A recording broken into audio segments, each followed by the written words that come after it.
I'm Charlotte and I'm 11 years old. I'm here interviewing Ian, a curator here at the Met. Hi, I'm Ian Alteveer. I'm an associate curator here in the Department of Modern and Contemporary Art at the Met. We're here in front of Jackson Pollock's Autumn Rhythm, number 30. I heard that this is your favorite painting in the museum, is that right? Yeah.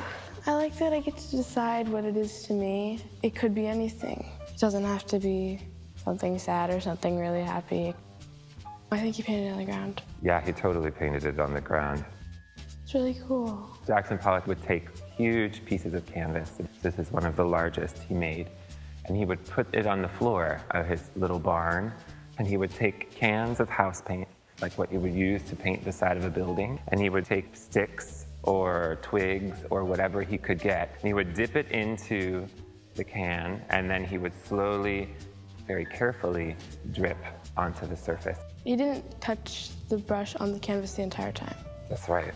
But there are things like cigarette butts and other pieces of garbage that ended up on the painting. That's what happens when you paint on the floor, right? It collects all of this kind of history of what's happening when the artist is making the work. I see white, black, tan, and teal.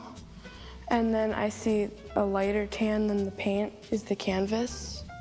He would lay down first a layer of black, and that kind of skeleton structure holds the picture together. And then he would add on top of that these other layers of other colors. A lot of people stand in front of this painting and say, this looks so easy, I could do this. But it isn't actually that easy. It's very precise, sort of. It's just letting out his feelings in painting. I like to draw a lot, and sometimes I put my emotions into the things I draw. When I look at this painting, one of the first things that comes to mind is all of this paint. But all of this paint super carefully laid down in a kind of wild but beautiful mess. This is Charlotte reporting from the Metropolitan Museum of Art.